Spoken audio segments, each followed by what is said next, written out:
G'day guys, my name's Nick and welcome back to another video.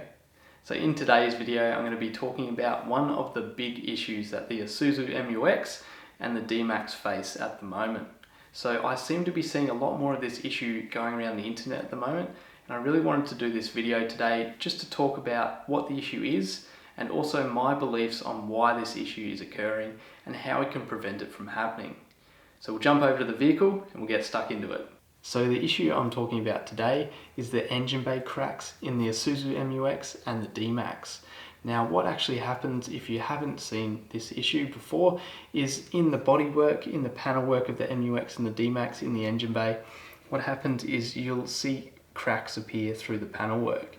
Now this is usually stress cracks, and I'll sort of talk to you about what my belief is why these are happening a little bit later. But what I'll do first is I'll show you the sort of area that you need to look for in your engine bay to see if your vehicle is experiencing this issue. So we're just on the driver's side of the engine bay now, and we're just checking behind the airbox. So this whole panel work here, we just need to check for any cracks or any paint that's flaking off or anything that looks a bit suspect. We just need to make sure that it's okay.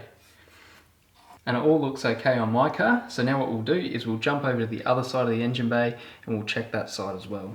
And the second spot we want to check is on the passenger side of the vehicle, so just behind the battery or the fuse panel just down here. And we just want to check this whole panel along here. So just like the other side, we're just checking for any cracks, any sort of paint flaking off or anything that looks a bit suspect. But this panel on my vehicle looks completely fine, so that's perfect. So now what we'll do is we'll jump underneath the vehicle and I'll show you guys why I believe that these engine bay cracks are occurring in these vehicles. So in my opinion, there's two main reasons why the bodies on the Mu-x and the D-max are cracking. And those reasons are: one, an incorrectly fitted bull bar, and number two, sagged front body mounts. So let's jump over to the vehicle now and I'll talk a bit about both of those issues. So the first thing that I think can cause a cracked body is actually an incorrectly fitted bull bar.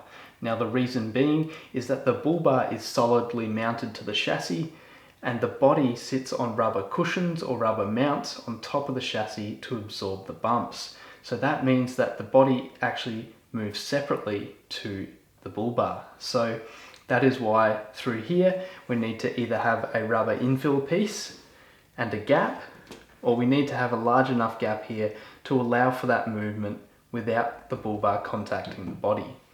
So if the bull bar does contact the body, it can obviously add a lot of stress and potentially punch that bodywork and cause it to crack. So what you can see here with my AFM bull bar is the rubber infill piece. So this is about 20 millimeters thick or 15 millimeters thick, and then you can also see on top of that you can see a gap as well. So this is plenty of room here for this body and bull bar to flex independently of each other and allow for that movement without having metal on metal contact. So the best way to check if your bull bar is actually contacting the body of the vehicle is just to have a look underneath the panel here and just look for any witness marks. So usually you'll see that there's scuffs or scratches under the panel where it might be contacting, and then you know that you actually need to have this bull bar drop down a little bit further to allow for that movement. And now the second reason that I believe that the bodies on these vehicles are cracking is because of sagged body mounts. So basically there's a body mount in behind this panel here and a body mount up the front there. And what can happen is the front body mount on these vehicles is extremely small and it's also very soft. So what can happen over time is this body mount actually sags down and shifts, and that can cause extra stress on the panel work in the engine bay. So now I'm going to show you guys how to check the front body mounts.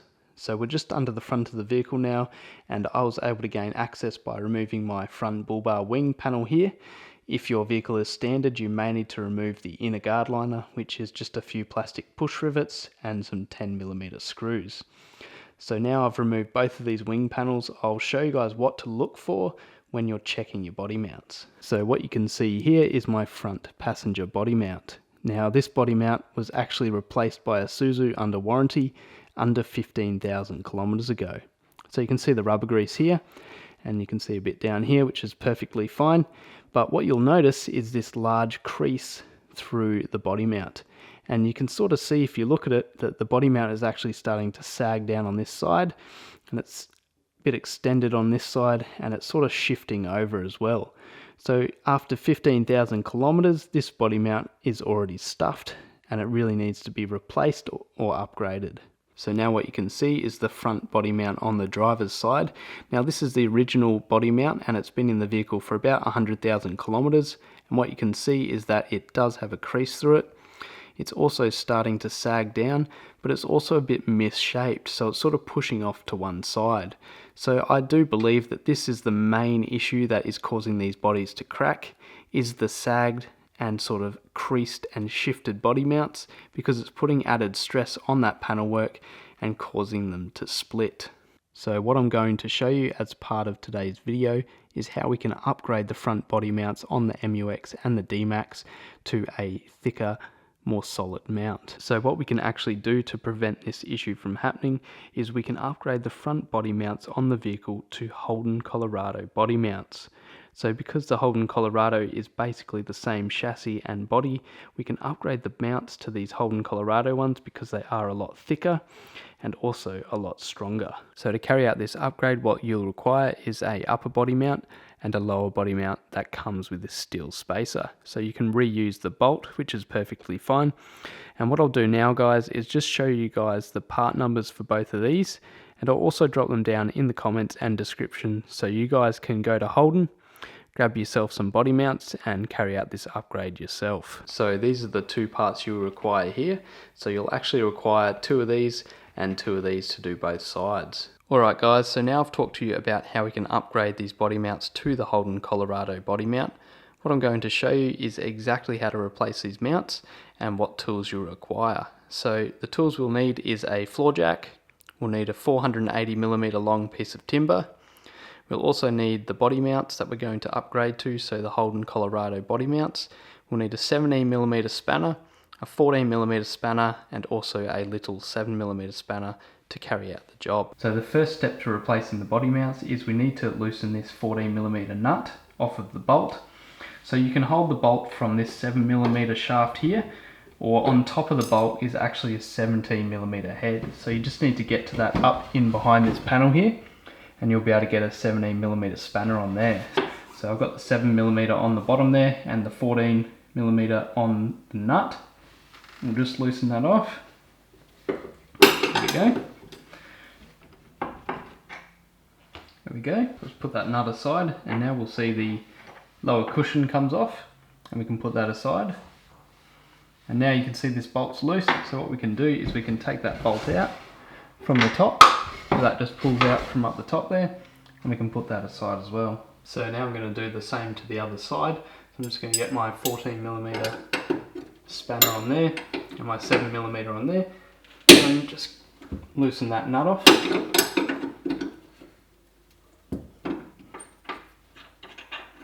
And now we can pull the bottom cushion off and sleeve. We'll put that aside. Now we'll take the bolt out. Again, we'll just reach our hand up in behind here and just pull it out there. And we'll put that aside as well.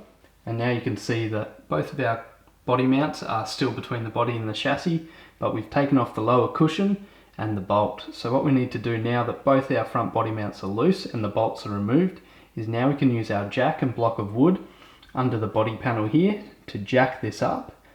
And then when this is jacked up enough for us to remove the body mount here, we will take this old one out and replace it with our upgraded Holden Colorado body mount. So what I'm going to do firstly is just get a little socket, and I'm just going to place it in here between the chassis and the body, just as a safety precaution. So when this body mount is out, if something happens and the body falls, it's not going to crush my fingers off. So what we can do now is get my block of wood and just sit it on the end of the jack really nice and evenly. And we're just going to slowly jack this up and make sure that this block of wood is really straight and it's sitting nice and firm under the body there as we jack it up. You'll see it raise up. It's just starting to lift off there. So that's looking pretty good. We'll just test to see if we can get it out yet. So we'll just need a little bit more.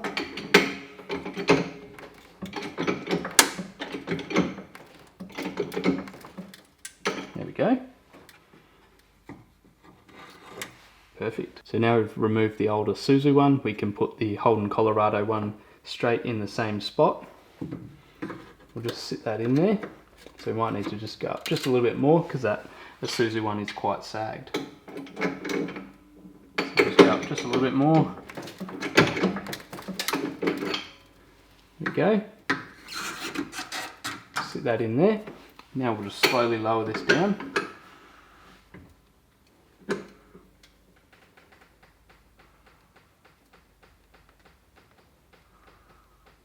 So now we've replaced the driver's side body mount. Now what we can do is go back to the passenger side, jack that up, and we'll replace that body mount as well.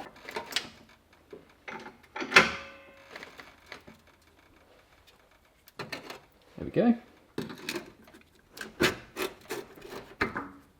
Perfect.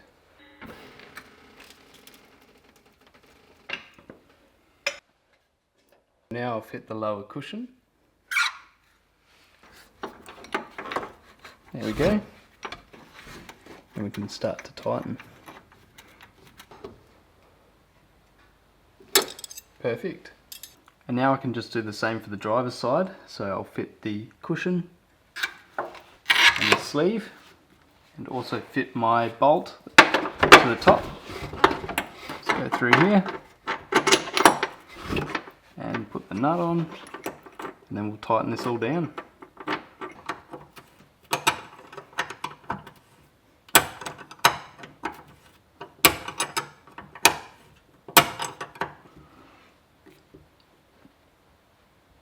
So now I've upgraded the front body mounts to the Holden Colorado body mounts, and I've tightened all my bolts. Now I shouldn't have any issues with the body sagging down at the front and potentially cracking from stress. So what I need to do now is just put my panels back on, so put my front bull bar panels on, and we're all finished. So I hope you found today's video helpful, and if you have had the body crack on your vehicle, or even if you've noticed that your body mounts are sagging or creasing, or if you've got any opinions about what I've said today in this video, and you want to drop it down in the comments below, we can all make this comment section a bit of a talking space about the issue and try and help each other out in resolving this issue together. So thanks again for watching, guys. If you did enjoy today's video, please hit that like button, hit the subscribe button, and also tap the notification bell so you're notified when I release new videos, and I'll see you in the next one. Cheers, guys.